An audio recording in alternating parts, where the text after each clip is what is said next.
Hey everyone, welcome back to Smart 4 Home. Today, we're going to walk you through changing the code on your ADT door lock. Whether you're updating it for security reasons or just need to change it for new access, this is a super straightforward process.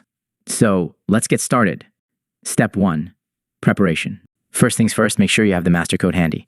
The master code is what gives you the authority to make changes to the door lock settings. If you don't know your master code, check your ADT account or contact ADT customer service. Step 2, access the lock's programming mode. Now, let's access the programming mode on your ADT door lock.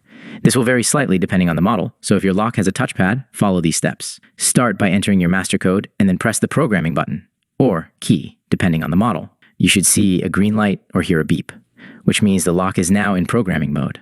Step, choose the code you want to change. Once you're in programming mode, you can now select the code you'd like to change.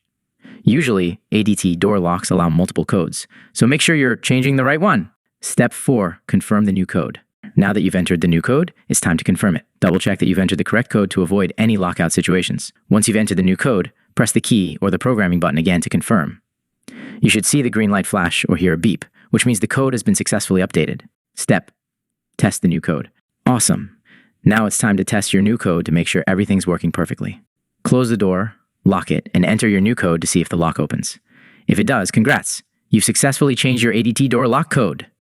Conclusion. And there you have it.